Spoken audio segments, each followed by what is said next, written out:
MP যদি কাজ না করে ওই এমপি কে ভোট দেওয়া আর ভোট না দেওয়া সমান কথা। আপনাদের কাছে আমার অনুরোধ থাকবে,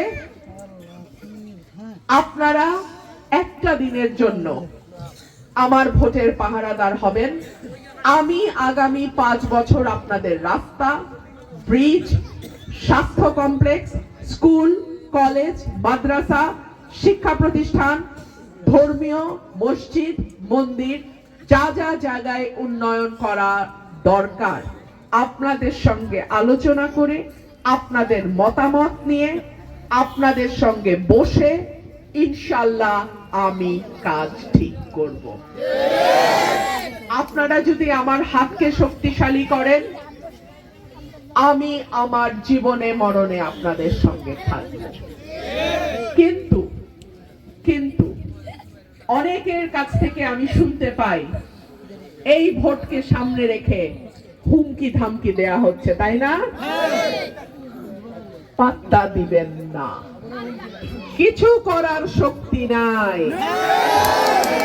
হুমকি তারাই দেয় যারা কিছু করতে পারে না, আর যারা কিছু করতে পারে তারা হুমকি দেয় না, কইরা দেখায়।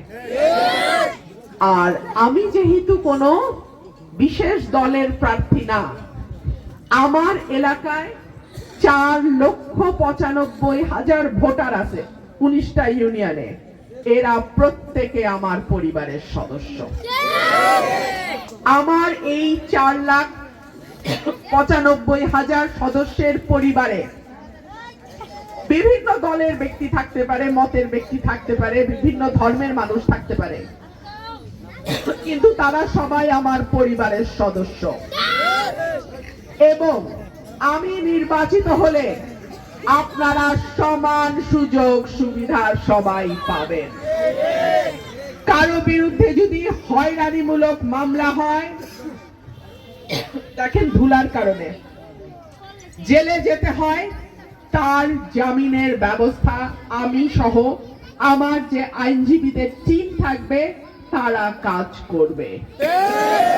আমি আমার এলাকায় কারোর উপর জুলুম করব না, কারোর উপর জুলুম করতেও দেব না। এই এলাকার মানুষ এই এলাকার মালিক এবং আমি আপনাদের প্রতিনিধি। সুতরাং আপনাদের বিপদে আপদে, কষ্টে দুঃখে, আনন্দে উৎসবে আমি আপনাদের সঙ্গে আছি, ছিলাম, থাকবো।